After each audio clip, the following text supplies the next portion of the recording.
Are we on here? We are. Okay, you go on. Well, We're on. I have to go. I'm so Go, introducing Carol. you. All right. Well, I've watched this inspiring crazy man for 29 years. And what? She's watched this crazy, inspiring man for 29 years. 29 years. That's why I got to interview him. Put the microphone close to your mouth. Okay. He is the most loving, wonderful man that I have ever met in my, I don't know, ever met? He's right there. Her husband. I was at People for the American Way for 20 years, I think. And we sat... She was president of People for the American Way when we needed a president most for several years and did the best job in the world. And we owe her a great hand. That was very sweet. Thank you. Life with Norman is never dull. I learned that early when I became CEO of the organization, because we were sitting at the board table, like 40 members of our board around a table, and I lost my story. Oh, I know my story, because you got ready to leave early, and you turned to me and started singing My Funny Valentine. Yes. So That will end a board meeting anytime. yeah, no, they loved it, but I didn't quite know how to respond. But one more story. He doesn't like to be bored. And board meetings bore him sometimes, especially when we're talking about financial matters. So we left a board meeting, and he made it all the way through, which I was very impressed about. But he came out and bored and wanted to do something, and so it'll be interesting to see if you remember this. He saw a waiter's tray, and he picked it up off the table. It was empty, thank God. He picked it up off of the table, lifted it up in his hand, and went walking through the lobby of the Waldorf Astoria saying, "Cookies, cookies." You did. I did. Talk. Okay, here's your first question. Where'd you get the hat? The hat, when I was writing 15, 18 hours a day, maybe as long as 40 years ago, I would pick my scalp, and my wife walked in one day and threw a hat on my head and said, "Don't take this off." And it was a little boating hat, and I lost it one day riding on the beach in Mexico with a daughter on horseback, and came back and was panicked. It was gone. I had it under the saddle and it was gone. For 2 days I was without a hat. We were flying to Paris as it happened. And the first thing I did, Gelot is the name of the hat maker on Rue de Faubourg in Paris. I had 8 made, I have 3 left. A lot of years ago. Awesome. Well, you may know that People for the American Way is about fighting the religious right and the changes their influence has made in our American life.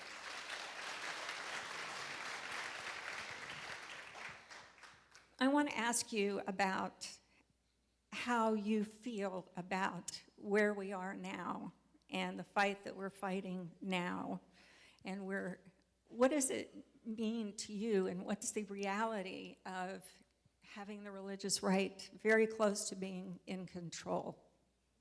Well, most people don't see it, that way, that they're close to being in control. So I would start by, I'm not disagreeing with you. They're an element of, I feel, of a culture that could take us 180 degrees from where we started. Dwight David Eisenhower, I'm not a Republican, but Dwight David Eisenhower, who warned us in his farewell address about what he called the military-industrial congressional complex. The word congressional was eliminated from the speech, but in the draft he wrote, it was there. We know it now as the military-industrial complex. But I see us, what he warned us about was the confluence of elements of our culture that could come together and threaten us seriously. And he saw a war machine building, which went deep into all elements, all parts of our culture. So you talk about a military-industrial complex, you're talking about thousands of companies across the country who are making the smallest parts or elements of a complex of larger organizations that are built to fight a war. This is Dwight Eisenhower. I have often said to leadership at People for the American Way, post your reign, because I didn't have the idea then, why don't we adopt, since the Republicans do not have, how many people were running for the presidency when Romney succeeded? It must have been 7 or 8 or 9 running for the presidency, and we saw all those debates, 30 or more debates. There wasn't one mention of Dwight David Eisenhower, Ike, the fellow who led us when we won World War II, in which I was proud to have served. Not a mention, ever. And he ran the country successfully for 8 years. Now, he missed a lot of things. He was not perfect, but I haven't met the individual who was perfect. So on the gay and lesbian issues, you couldn't count on Dwight Eisenhower's presidency. On a number of other issues, you couldn't count on Dwight Eisenhower and his presidency. But where the system of roads, I forget what the expression is, but our highways across the country and our roads, his administration, 8 years, was responsible for the beginning of. He wasn't a heavyweight where the McCarthy hearings were concerned, and Joe McCarthy was a threat. He missed some things, but we prospered in those 8 years, and he left us with this special message. Be aware that there is building in our country a military-industrial complex, which I see now as feeding wars all over the place, and resulting in the 1% and 99% I don't have to tell you about we're all living with, which derives, I think, of that complex. So I am answering what question? You're answering one that can't be answered, but that helps. Whoa, sorry. I'm sorry, what? But that helps. I wasn't holding my mic right. Let's go to the book for a minute. And Maude, talk to me about... Can I read something from the book to start with? I think you may. Would you like that? Just so you get a better sense of who's... Even this I get to experience as the title. And I feel that way about this. Look at me. I'm sitting here looking at all you glorious faces, you know. So I'm going to tell you something about why you're here. Somebody once said, and I believe, a man should have a garment with 2 pockets. And the first pocket should be a piece of paper on which is written, I am but dust and ashes. I am a proverbial grain of sand on the beach of life. In the other pocket, a piece of paper on which is written, for me, the world was created. So I want you to know that all of you are here because I woke up this morning.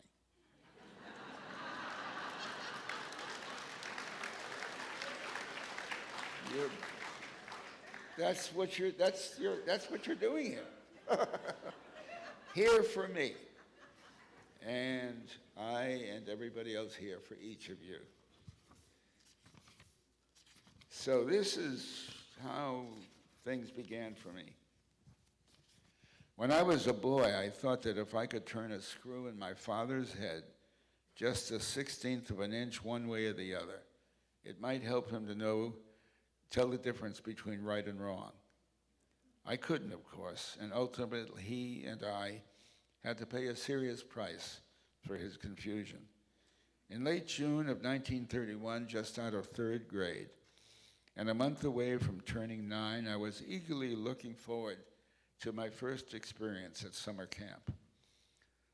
A roll of cloth tape imprinted with Norman M. Lear, Norman M. Lear, Norman M. Lear sat on the kitchen counter, waiting for my mother to cut it up and sew it into the clothes I'd be taking to camp with me in a few weeks.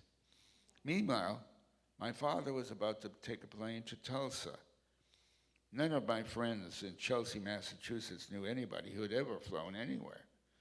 It had only been 4 years since Charles Lindbergh flew 33 and a half hours in his single-engine Spirit of St. Louis to get from New York to Paris. And the rare plane that was spotted in the sky had us kids chasing around the streets, yelling, "Lindy, Lindy!" So Dad, flying to Oklahoma was a big deal. He was traveling on some kind of business.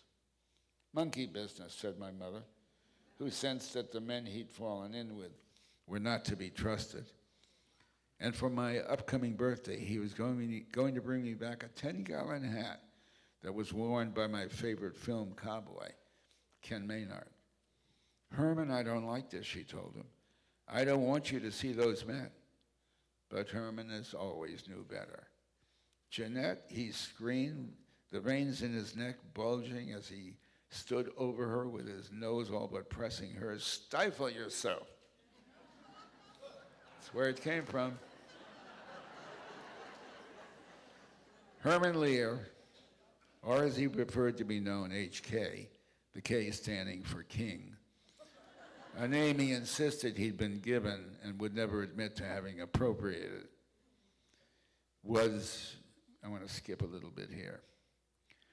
He was arrested upon his return on July 1st for receiving and trying to sell some phony bonds to the Boston brokerage house E.A. Pierce and Company. High on my list of vivid childhood memories is a photograph of my father on the front page of the next day's newspaper, coming down the steps of the courthouse with one hand holding his hat over his face and the other manacled to a detective. 5 weeks later, he was convicted and sentenced to 3 years in Deer Island Prison off Boston Harbor. That evening, our house was filled with friends and relatives offering comfort as they bought the furniture my mother was selling. She having decided on the spot that we couldn't possibly continue to live in Chelsea in such disgrace. At one point, however,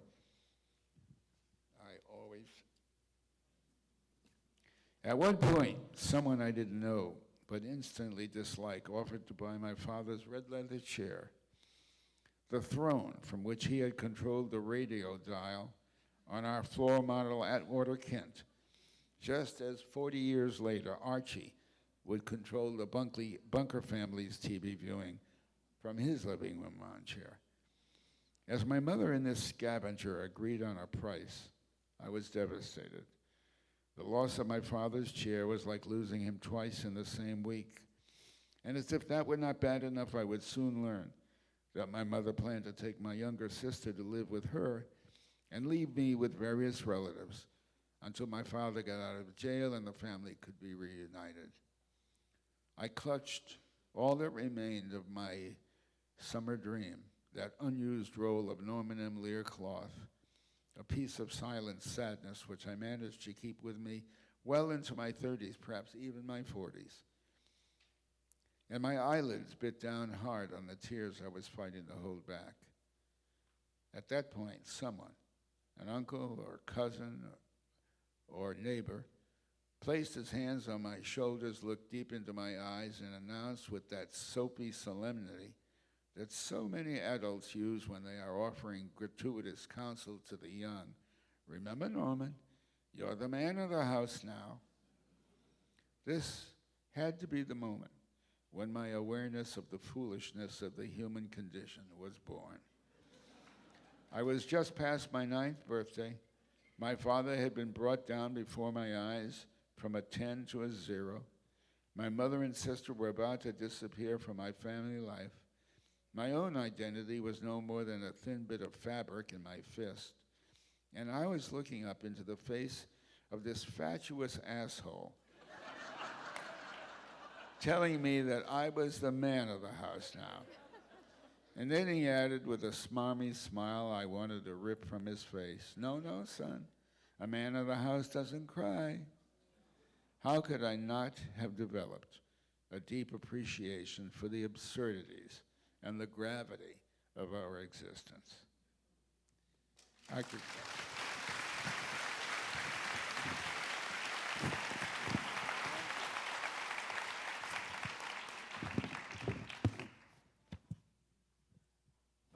I've got several hundred pages more. Thank you for listening. Talk to me about, well, if I'd known, I would have found the page for you. But when you talk about Maude in your book, you talk about her being your favorite character or the person from whom you received the most, gave and received the most. Why? Well, she was a unreconstructed, emotional liberal. She didn't know. She was like me. She came from a place. I compare myself often with Rob Reiner, who I consider a second son, and who considers me, and his dad does too, a second father. Rob knows everything he's talking about inside out. He has an opinion about something politically. He knows it inside out. I'm empathetic. I feel. I go where I feel. I have every conviction my instinct is right. It could be wrong, but for me it's right. But I don't know the details like I wish I did. I'm not scholarly that way. That was Maude. She came from the right place. She didn't have she had all the conviction in the world and not the detail. And I didn't know about my relationship to that character until I was midway, 3/4 of the way, 4/5 of the way through this book. I learned so much about what had preceded. I finished this book on my 91st year. I'd worked on it for 4 straight years, but I had been making notes for 20 years before that. So, it took 25 years to comb through my life, but it was only in the last 4 years writing that I combed through it so thoroughly that I found out, not just who I think I was, but who I'd been through all the years I didn't know. I'm comfortable saying that because I think a lot of us, mine is just another human experience. So a lot of us, there's a kid in us that never disappears. It could be worded that way.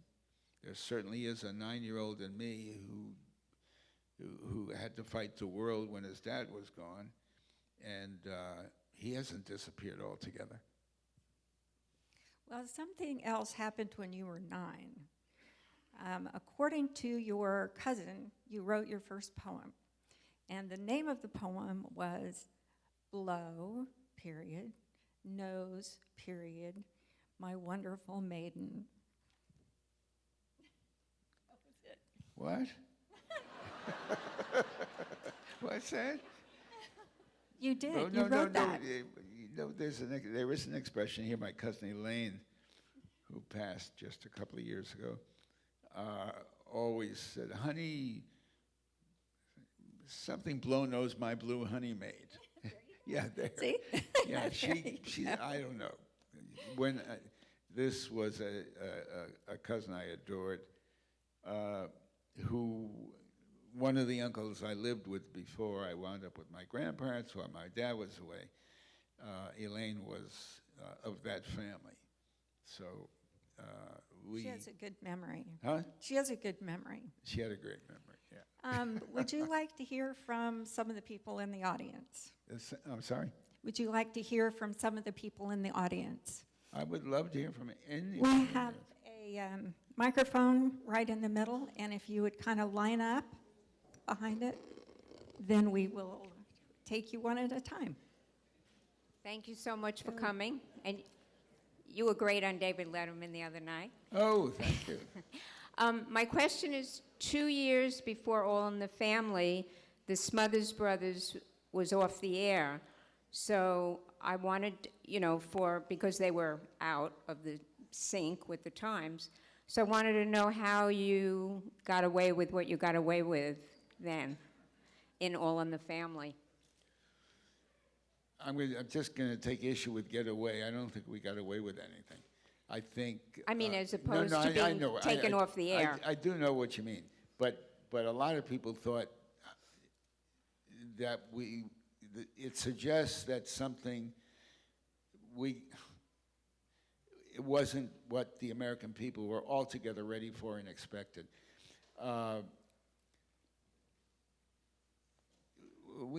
There's nothing no subject, including Maude's abortion and so forth, there's no subject we dealt with that isn't part of the everyday American culture. There isn't a family in America that hasn't lived or known a family who did live with up the street, down the street, or across the street.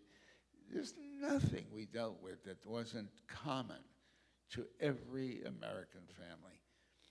It is the establishment that doesn't think they're ready for this.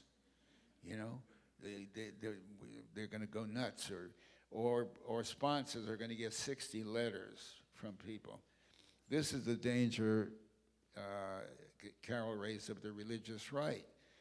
It's a narrow group in America, but they can make an awful lot of noise. So you deal with a subject like that, and the Maude episodes proved it. When Maude had her abortion, there was no big hurrah after the show or huzzah after the show. There was a modest amount of letters, people who were thrilled with it or unhappy with it or like any other show. But when the show, that was in, let's say, October, when the show went into reruns in May or April, then the religious right was ready for it. They knew it was coming. Then they lay down in front of cars and, William Paley's car in New York, my car in LA, and carried on. But the American people what the American people don't have is the information they need to be the citizens they ache to be, and the encouragement along those lines to be the citizens they ache to be. Thank you. Will you ever have reruns? I'm sorry? Are there ever reruns of All in the Family anymore? They're on, but people tell me about them all the time. I have no idea where to find them, but they are. Thank you. I have 2 comments and 1 question. The first comment is I'm also an Emersonian, and I want to say you're a big legend at the school. Hats off to you, King Lear. And the second comment is I got to tell you, I have great memories of hanging out with my family and watching All in the Family. We weren't allowed to watch a lot of television, and your program we watched because it had a lot of messages. that hate and bigotry are utterly ridiculous. And we would all gather around when there was that one episode where Edith almost got raped. And there were 5 girls in our family, so that was very, very important to my mother. The question that I have is when did you have the aha moment that this is what you wanted to do? Was it an evolution, or it was just it hit you like a ton of bricks? There were 2 parts, part A, part B to the aha moment. Part A, I've been married 3 times. I was being divorced the first time with a child, with 2 children, and I was having a terrible time. It was very difficult with lawyers and et cetera, et cetera. And I was in New York doing the Martha Raye show, and a fellow writer was passing through from California, and he had 4. He was also being divorced, had 4 kids, and I said, "How's it going?" He said, "Oh, fine." I said, "With 4 kids, you're not having a difficult time?" He said, "No, all she wants is my I Married Joan reruns." I Married Joan. Joan Davis had a show on the air called, she was a famous comedian of her time, a show called, he had done 6 years of it. His wife just wanted his reruns. So that was my aha moment. I had to do a situation comedy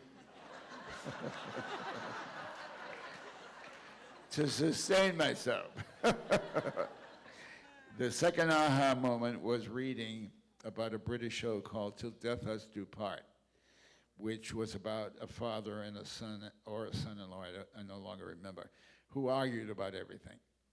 And that was my father and me, so I knew I had the idea.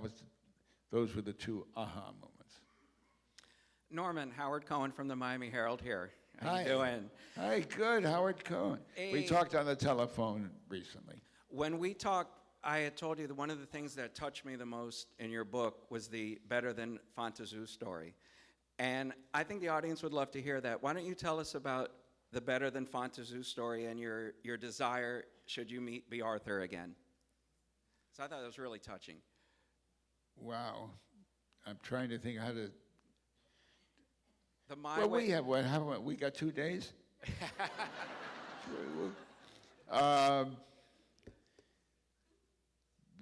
There was and we did an episode of Maude. We did several episodes of Maude each year where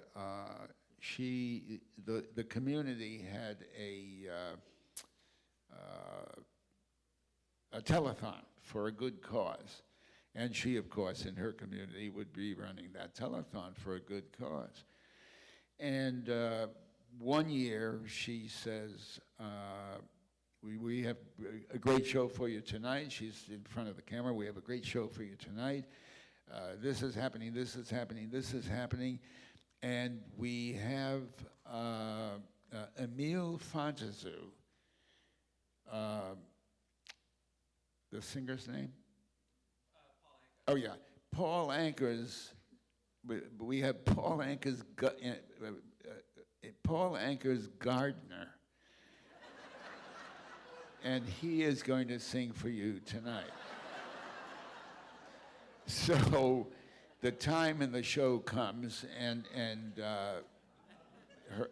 Walter, Bill Macy, her husband, is standing off camera, and she says, "And now, ladies and gentlemen, it's time for Emilio Fontezou," and Walter says, "Psst, psst, what? He's not here yet. He's not here yet."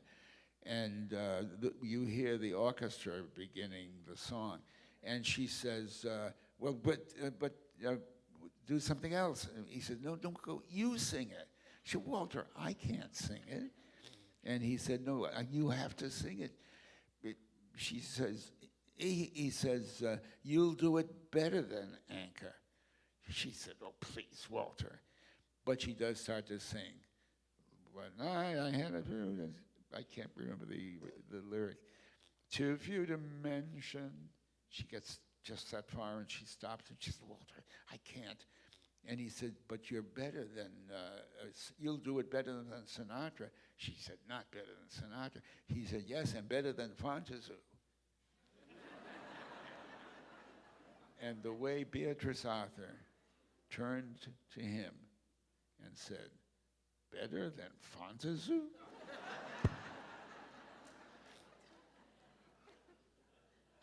I can't think of it to this moment without just better than Fontaine. And she sings a song. And if you remember the character in Beatrice Arthur, she had a glorious voice, big, full voice. So what Howard Cohn is dear enough to remember is there's a place in the book as I get to adding up my life and so forth where I realize that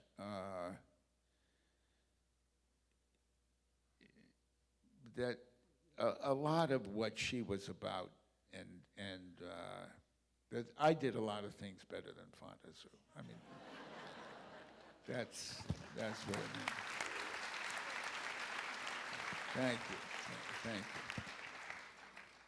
A few weeks ago, I caught the Draft Dodger episode of All in the Family. My TV's on all the time, but I never sit and watch it. I stopped and I was transfixed for a half an hour. I didn't leave the TV even during the commercial. It took me back to my childhood in a way I had not gone in decades. It was very disturbing, it had me upset the rest of the night. But it was brilliant. The writing was brilliant. Carol O'Connor was brilliant, and I can't get it out of my mind. So thank you. Thank you. Do you know why don't you tell them what the episode was about? Okay. It's Christmas Eve dinner. One of Mike's old high school friends surprises him from Canada. He's been a draft dodger. One of the other guests in the house is a man whose son died in Vietnam. And everybody's afraid to tell Archie where the young man is from and why he's in from Canada, but it comes out anyway. Heavy-duty fight starts about the Vietnam War, which afflicted all of our families all those years. And at the end, the father of the deceased boy tells Archie, no, I'm glad he's here. And it was just, I'm getting... The father of the vet that had been killed in Vietnam, Archie says he won't sit at Christmas dinner with somebody who escaped the war. And then he turns to the father of the deceased vet and says, you tell him, Harold, or whatever his name was, you tell him. And the guy stands up and he says very slowly, my son did what he thought was right. He didn't believe in the war and he wouldn't fight. The other son believed in it and he died. And he would want to be there. He would want to be there too. And if my son were alive, he'd be sitting with this young man. Oof, it was amazing. So thank you. And thank you.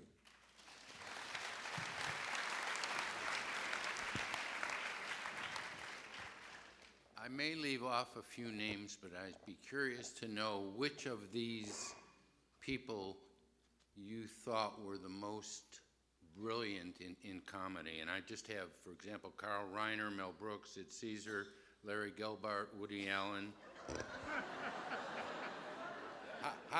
It's a terrible question. It's not a terrible question. It's a great question. It's a great question. I misspoke. I'm sorry. No, they all happened to be very close friends, every name you mentioned there.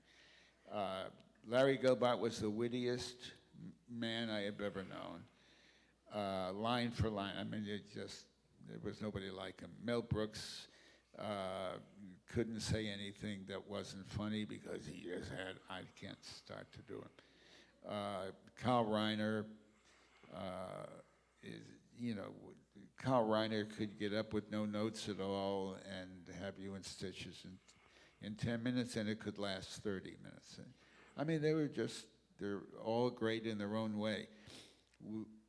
One day, a great many years ago, the fellow who owned Caesar's Palace at that time, I met him.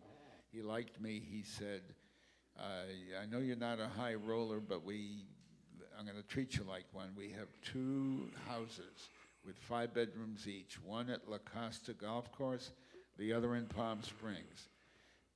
They're for guests of the hotel. Anytime they're empty, call my office. You can use the hotel. You can use these houses. So I called his office once, and the house in Palm Springs was open, 5 bedrooms, fully serviced. So I invited the Reiners, the Brooks, the Gelbarts, and the Dame de Louises, and the Lears. We were 5 couples for the 5 bedrooms, and we had the time of our lives. So much so that for 6 or 7 years following, twice a year, one house and then the other house, the 5 couples gathered. We called ourselves a Yiddish word, Jenemwelt, which means the other word. The Jews laughed. Which means the other world. And Dame de Louise was funny slicing a cucumber. Carl Reiner was, great times. Man. I just Well, wanted sir. to congratulate you on your audio book. I read it and listened to it, and I wrote a note to you, and I think this will say what I thought. Apparently I got in, but this is what I wrote just in case I did not get in to meet you or see you. I said, I am one of the unlucky ones waiting in the line, hoping someone doesn't show up so I can get into the house to meet you. I listened to your wonderful audiobook. I identified with 2 words you used several times in your book. When I was very young, I was nominated for a local Emmy Award in Chicago. The show was called Popeye with Steve Hart. Needless to say, the first person I wanted to tell was my mother. Her reply was, "Oh, please." "But Mom," I said, "I have a ticket for you. This is an honor." Her next response was, "Oh, please, Steve, go and have a good time." I laughed and I cried.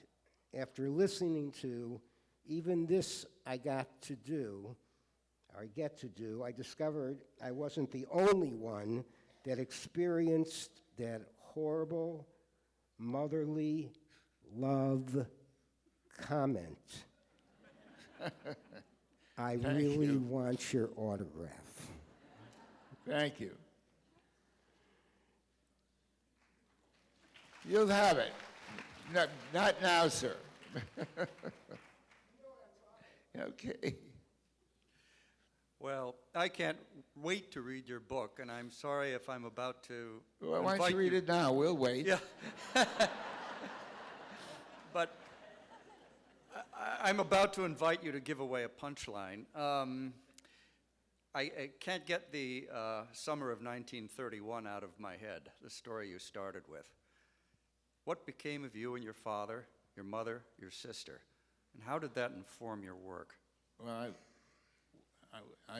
I can tell you about them. I don't know what became of me. My sister has been sitting in the same chair for several years, staring, smiling. She's out of it. I've seen a lot of that around my life, too much of that. My father died in his 50s. My mother passed at 90-something, 93, I think. Did I cover everybody? When he got out of prison, did the family come back together? Oh, when this was my father. When he got out of prison, I was living in New Haven. My mother and sister came to New Haven. My father got out of prison on the New York, New Haven, and Hartford Railroad. Stopped in New Haven, we were joining him. As it turned out, we were going to New York to live with another family, their friends, in a very small apartment. They had 2 children also, until my father got a job. That was the circumstance. When the train came in, my father was standing on the end of the train in the same suit he wore when he went to Tulsa. It was now a size and a half too large for him. But I have that image clear in my head. And then I got on the train with my mother, sister, and I got on the train. For a while, my mother and father were sitting together, my sister and I together. Then my father came and sat with me. And while he was with me, he said, you're going to be bar mitzvahed next year. For your bar mitzvah, I'm going to take you and your mother and your sister for a trip around the world. We'll be gone a year.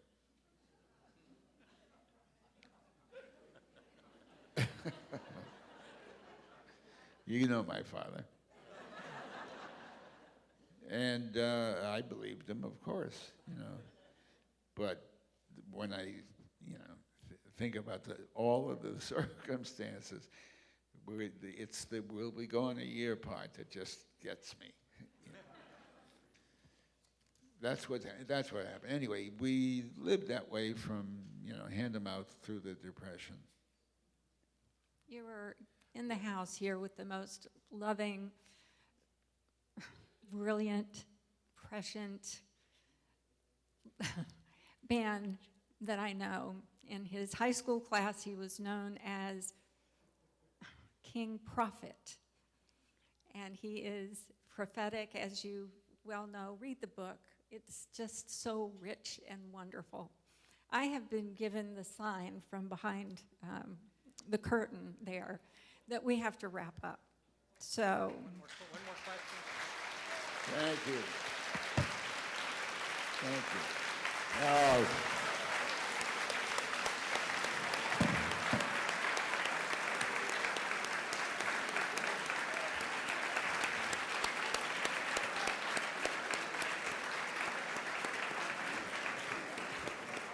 Thank you, Carol Shear and Norman Lear.